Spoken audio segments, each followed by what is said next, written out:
Bonjour à toutes, bonjour à tous. Merci à l'organisation de nous permettre de nous exprimer rapidement sur la thématique du well hedging.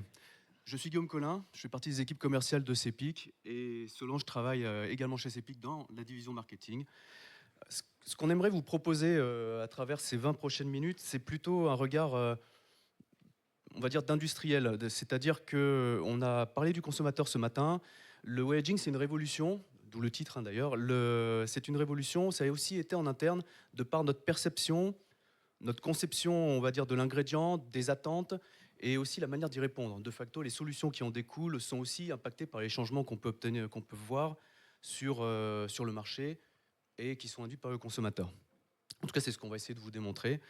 Car on pense aussi, et ça on va le faire à travers un odyssée un peu temporel, c'est que tout est lié. Le well hedging, selon nous, il n'est pas forcément là par hasard.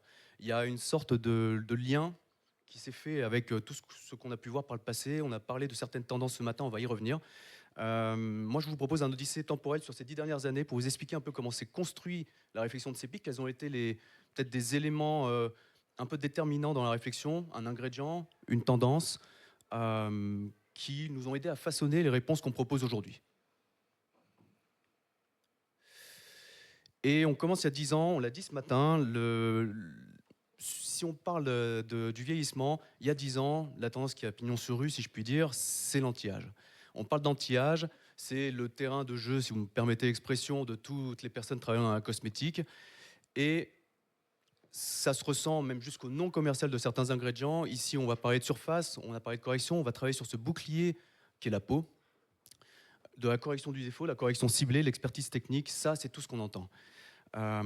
C'est comme ça que je définirais, il y a 10 ans, la position de CEPIC, mais vous allez voir très rapidement qu'il y a eu quelques éléments déterminants. Et le premier, c'est ce qui a été dit dans le speech, c'est tout à coup l'arrivée d'une nouvelle discipline au sein de CEPIC, c'est la discipline de la nutrition. Et ça, quelque part, ça a tout changé dans l'état d'esprit. Parce que tout à coup, on parlait d'anti-âge, de surface, de correction. On a d'autres personnes chez CEPIC qui commencent à parler d'autres choses, qui parlent de profondeur, de vitalité, d'accompagnement. On parle même déjà d'estime de soi. Ça, ce sont des mots-clés qu'on a entendus et réentendus ce matin. Et on commence à en parler à ce moment-là. Pour tout vous dire, les équipes à ce moment-là ne se parlent peut-être pas forcément, mais vous l'avez très bien compris, ce n'est qu'une question de temps. Et très rapidement, il y a une tendance qui est arrivée et qui a tout remis à plat à ce niveau-là. Si je vous parle de ça, du in and out, c'est bien évidemment parce qu'il y a eu un ingrédient chez nous qui, sur un ton un peu plus léger, a cassé le mur entre la cuisine et la salle de bain. C'est un ingrédient, le céramoside, qui a été disponible sur les deux marchés, chez CEPIC. Et avec le développement du in and out, tout à coup, on a eu quelque chose qui s'est passé, une synergie. La synergie de l'anti-âge, l'expertise, on va dire un peu historique de CEPIC, qui est sur l'hydratation par exemple, la protection de la peau, la correction ciblée de certains défauts qui étaient demandés. Mais le céramoside, côté nutrition, va apporter une protection intégrale, une hydratation interne, là où peut-être que les produits cosmétiques ne peuvent pas aller. Et bien évidemment, un aspect plutôt holistique, une vision un peu plus 360 à travers la confiance en soi, l'estime de soi. Et ça, c'est le vrai tournant dans la réflexion de CEPIC. On ne parle pas encore de well hedging, mais dans la conception des choses, dans la conception peut-être de la beauté et de la cosmétique, ça change tout en termes d'état d'esprit. Parce que tout à coup, on commence à parler de synergie holistique, de beauté holistique. 1 + 1 = 3, c'est un symbole, mais je pense que c'est assez vrai. On n'empile pas forcément des revendications pour faire quelque chose. Non, c'est la cosmétique, la nutrition, des effets qui se complètent et qui proposent une solution à vision 360 sur l'organisme et l'individu. C'est le nouveau référentiel. On n'est plus sur le bouclier, on est sur l'individu dans son ensemble. Et on pourrait s'arrêter là. Bien évidemment, il y a une tendance en vogue, le in and out, avec des entreprises qui sont très dynamiques. Je me souviens même d'un slogan qui disait « Si c'est pas bon, si c'est pas comestible, pourquoi je le mettrais sur ma peau ?» Ça, c'est un peu extrême, bien évidemment. Il avait poussé le concept au maximum. Mais l'état d'esprit était là. On avait changé d'état d'esprit par rapport à ça. Et on a développé, bien évidemment, toutes nos solutions. Je crois d'ailleurs qu'il y a plusieurs équipes qui ont parlé du CEPIBLIS ce matin. Ça fait partie des solutions qu'on essaie de développer en parallèle. Et on aurait pu s'arrêter là en disant on surfe sur cette vague. Mais bien évidemment, ça ne s'est pas passé comme ça. Le in and out, c'est un véritable effet papillon. C'est vraiment ce battement d'ailes qui provoque une tornade à l'autre bout de la planète. C'est tout à coup, c'est un fil qu'on tire. Et au fur et à mesure qu'on le tire, ce sont de nouveaux territoires, de nouveaux domaines à explorer, qu'on avait peut-être vu de manière isolée auparavant, ou qu'on ne connaissait pas. Et tout à coup, tout ça est relié par une sorte de conception 360 sur l'individu, une demande de beauté holistique qui ne va pas que concerner l'anti-âge ou toute autre revendication classique, mais qui va demander à être complétée par autre chose. On a parlé de la nutrition, la gestion du stress ou du sommeil, par exemple, on sait les impacts que ça peut avoir sur la peau.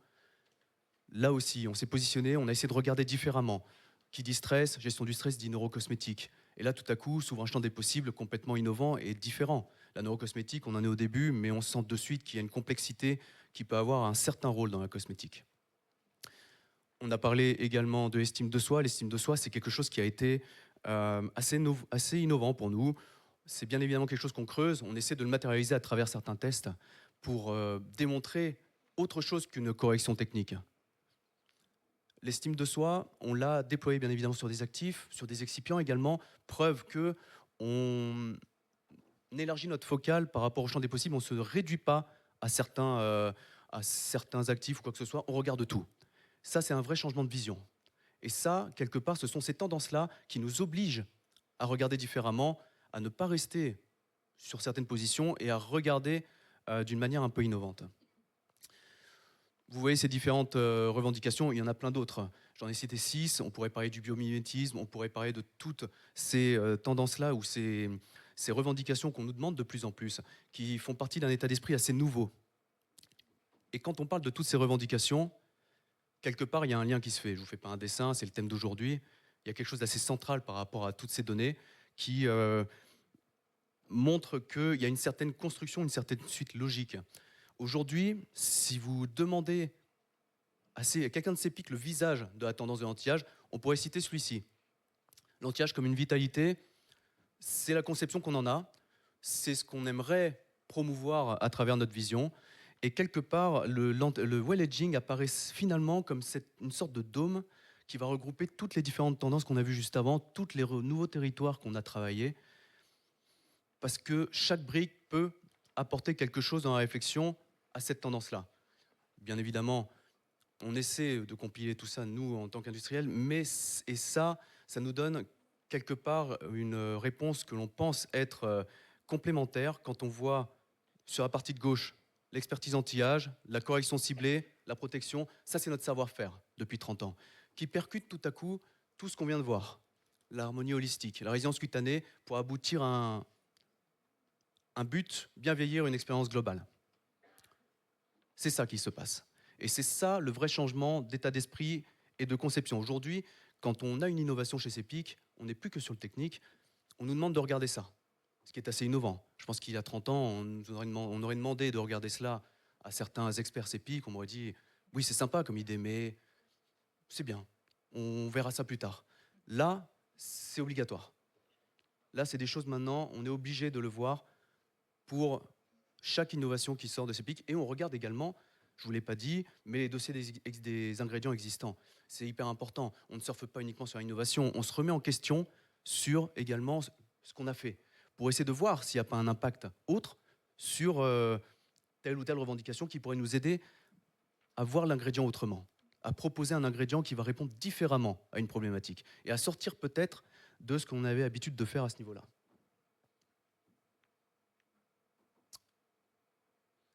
Alors bien évidemment, depuis le début, je vous parle quand même plutôt ingrédients, il faut le reconnaître. J'aime bien cette slide, c'est vraiment d'un côté la partie de gauche, la partie ingrédients, la partie scientifique quelque part qui a été notamment décrite ce matin. On va parler de résilience cutanée, on va parler de pro-aging, on va parler de beauté holistique, d'efficacité bien évidemment qui reste quand même le socle, de longévité, de bien-être. Tout ça, on le met au niveau de l'ingrédient, mais on va quand même être d'accord. Un produit cosmétique, on ne choisit pas uniquement que pour le dossier technique. Il y a autre chose. Il y a autre chose. Et cette autre chose, c'est aussi l'émotion. Pour que ça marche, pour que la magie opère sur des tendances nouvelles, et en l'occurrence sur le well aging a également apporté une deuxième révolution dans la perception de l'émotion et surtout comment on la retranscrit. Et notamment, on va dire, à travers tout ce qui est sensorialité. C'est la partie droite de ces slides, Mais la partie de droite, je vais laisser le micro à ma collègue Solange qui va vous expliquer plus en détail comment on a abordé également l'angle de la sensorialité et de l'émotion.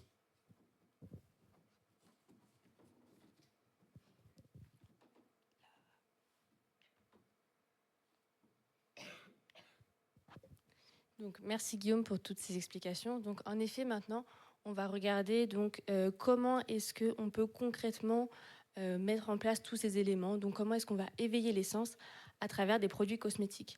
Donc, on sait, le well aging, ce n'est pas seulement une liste d'actifs haute performance ou des hero ingredients qu'on a pu voir depuis ce matin, c'est aussi une expérience. Ce que l'on veut, c'est que l'utilisateur adopte une routine sur le long terme, qu'il va appliquer régulièrement. Il ne va pas l'appliquer une fois, mais c'est au bout de plusieurs applications que l'on va avoir une efficacité. Il faut passer de la contrainte du soin à un véritable plaisir. Donc aujourd'hui, je vais vous expliquer comment est-ce que l'on éveille les sens pour transformer du coup cette application en une routine. Et donc on va passer par différents éléments. Quand on va construire un produit, selon CEPIC, on va bien sûr d'abord chercher à ce que le consommateur ait du plaisir lors de l'application de ce produit. Donc on va d'abord chercher à capter le regard, on va s'intéresser au toucher. Cet ensemble va créer des émotions. Et bien sûr, de par notre expertise ingrédients, on va aussi avoir de l'efficacité.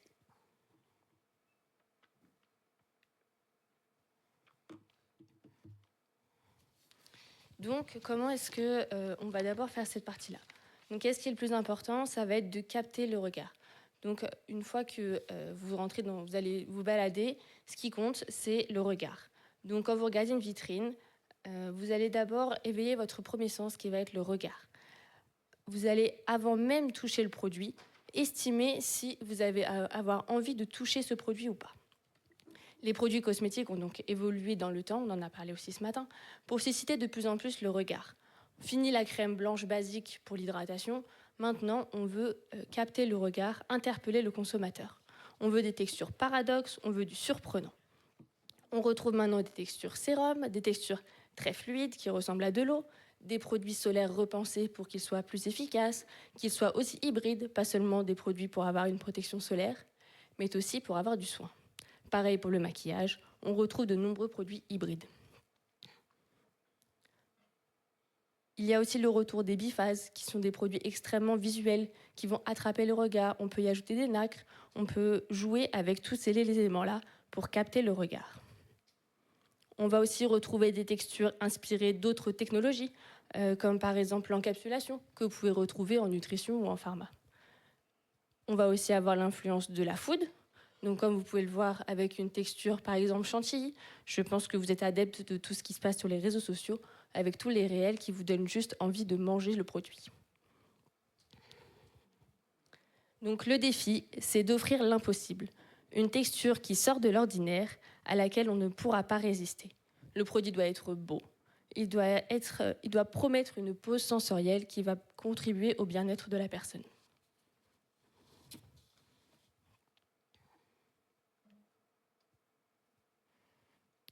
Une fois que la vitrine a capté votre regard, que vous êtes prêt à essayer le produit, ce qui va se passer, c'est que vous allez devoir toucher ce produit.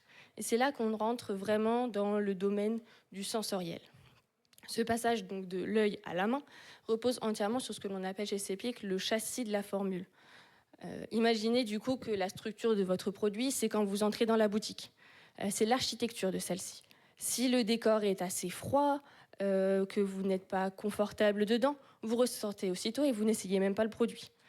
Alors que si l'aspect et l'accueil est soyeux, doux, on prend soin de vous, vous allez vouloir tester, mais aussi revenir.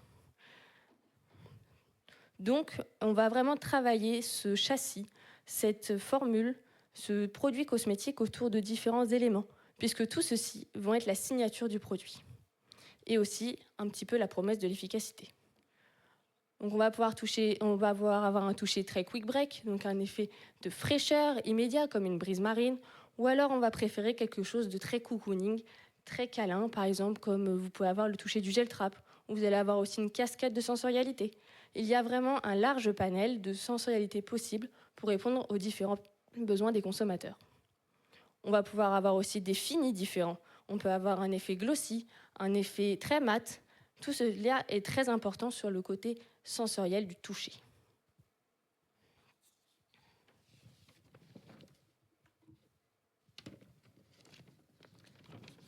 Donc comme on a pu le voir, on a vu le regard, on a vu le toucher. Et donc tous ces éléments-là, vous voyez bien où je veux en venir, ils vont susciter des émotions. Donc ça va être cet ensemble-là qui va créer une expérience. Donc plus l'expérience est bonne, plus vous allez être, plus vous allez fidéliser votre consommateur.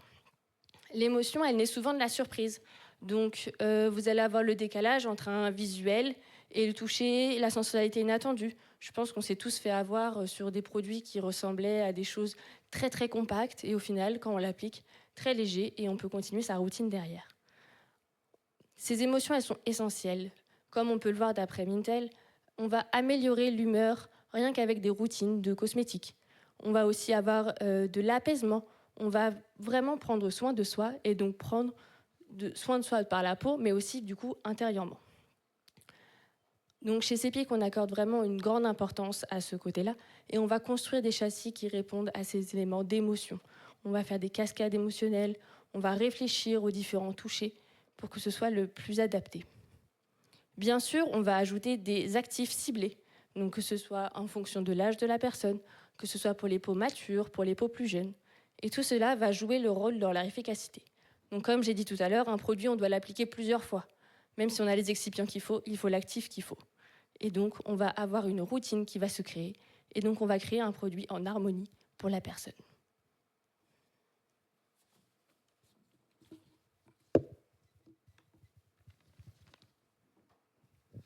Merci. En conclusion, je dirais que le well aging, quelque part, a bouleversé aussi nos codes à l'intérieur. On a vu ce matin, c'était un bouleversement pour la consommatrice par rapport à l'attente, par rapport à la perception, par rapport à la conception. Chez industriel et chez l'entreprise travaillant dans la cosmétique, c'est aussi un changement. Ça demande de l'agilité, ça demande de la remise en question, ça demande également de savoir revoir ce qui a été fait pour éventuellement l'habiller autrement, puisque finalement, c'est aussi un habillage différent. Bien évidemment, le fil conducteur de ce qu'on a essayé de vous expliquer, c'est aussi que rien n'est là par hasard, le well-aging, selon nous, n'est pas là par hasard. Et le in and out a été une porte d'entrée sur une réflexion qui nous amène aujourd'hui à vous parler du well-aging. Mais finalement, est-ce que le well-aging, ça ne serait pas également le cas?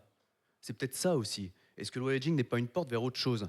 Chez Cepic, on essaie de regarder un petit peu quelles seraient les orientations futures, quels seraient les sujets futurs dans la cosmétique, pour essayer d'anticiper au maximum les sujets de demain. On a plusieurs axes, bien évidemment. Il y en a 3 qu'on pourrait mentionner. La neurocosmétique, qui a été déjà mentionné en début de présentation, qui est un axe important. On commence à comprendre vraiment comment réagit le cerveau. On en parlait ce matin sur l'émotion, les zones qui sont activées, comment ça se passe et comment travailler dessus pour davantage peut-être cibler, vu que l'émotion est quand même quelque chose d'assez personnel. Comment on fait pour inclure ça dans les cosmétiques?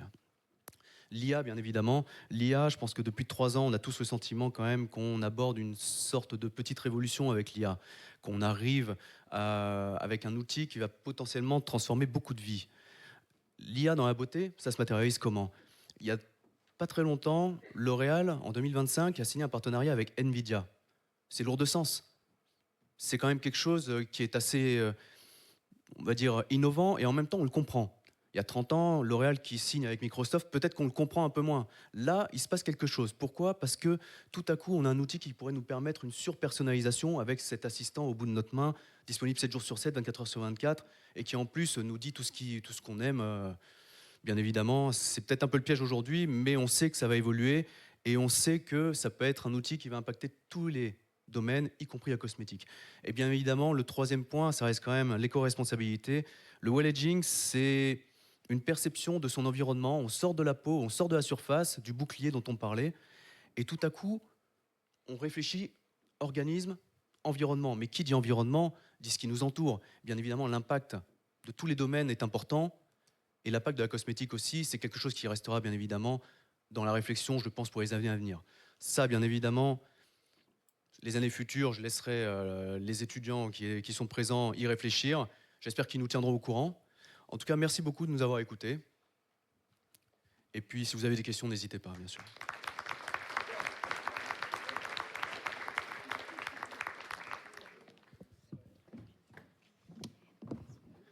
Alors, sur les questions, apparemment, la pause ne vous a pas trop permis de comprendre comment ça fonctionnait. Hein, mais en fait, bon, je tiens à remercier ceux qui ont posé des questions ce matin, mais qui me sont arrivés après. Donc, je suis désolé, je ne vais pas pouvoir les poser à ces conférenciers-là. Moi, vous avez rebondi sur ce qui a été dit ce matin, et j'avais envie de rebondir aussi sur les propos à propos du conte sénégalais.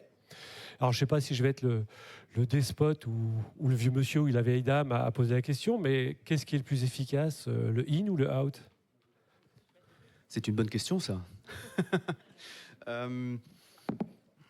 Là, en tout cas, dans le sujet qui nous intéresse aujourd'hui, les mettre face à face, je ne suis pas sûr que ça soit vraiment le sujet. C'est vraiment l'aspect qui se complète. On n'atteint pas les mêmes choses, on ne parle pas des mêmes choses entre le out et le in. Les revendications que l'on essaie d'atteindre avec le in sont complètement différentes et des fois inatteignables avec la partie out. Donc, lequel est le plus efficace? Je dirais plutôt que ça dépend qu'est-ce qu'on a envie de cibler. Donc c'est une amorce de réponse à ma deuxième question. C'est très bien. En fait, je cherchais à savoir si dans votre approche holistique in and out, vous cherchez des effets, un double effet, c'est-à-dire un double effet antioxydant, ou un effet complémentaire, c'est-à-dire un type d'action par le in, un autre par le out, ou globalement, ben voilà, qu'est-ce que vous voyez? Bien évidemment, sur les premiers ingrédients qu'on a développés, en tout cas on parle d'actifs, là en l'occurrence, ça a été davantage complémentaire. Parce que si on avait envie de toucher l'individu sur différents sujets, différentes zones, on avait besoin d'un ingrédient qui cible certaines zones et un autre qui arrivait justement aux endroits où on n'arrivait pas à aller. Le in a été vraiment révolutionnaire là-dessus parce que tout de suite on a atteint des couches de la peau qu'on n'arrivait pas à toucher, par exemple avec un actif cosmétique. Donc je dirais que l'approche a davantage été complémentaire. Et dernière question, avant de repartir sur le timing. Au niveau des produits, vous parlez du in, des différentes dimensions, le toucher, le regard. Alors, la première chose qu'on voit, c'est souvent l'emballage plus que le produit d'ailleurs. Mais après, il y a dans le toucher. Aujourd'hui, comment vous intégrez le numérique finalement avec tout ce qui se fait vente en ligne et autres? Parce que finalement, on ne teste pas forcément le produit, on n'a pas l'occasion. Comment on intègre finalement le numérique dans tout ça?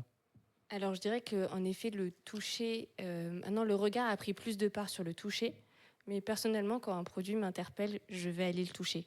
Parce que ça va susciter de l'intérêt. J'ai été stimulée par une vidéo, une affiche. Je vais me dire, ah, ce produit, il a l'air vraiment bien. Et soit je vais passer directement à l'achat juste par le visuel. Donc, le regard a une importance folle. Et c'est pour ça qu'on voit l'émergence de textures de plus en plus waouh, paradoxe, tout ce que vous voulez. Mais après, soit on passe directement à l'achat, soit on va le toucher. Et si le toucher crée encore plus la surprise, je dirais là, c'est banco. C'est sûr, on passe à l'achat. Et c'est comme ça aussi qu'on va créer le besoin, l'intérêt et qu'on va fidéliser le client. Merci encore pour cette présentation et pour les réponses aux questions.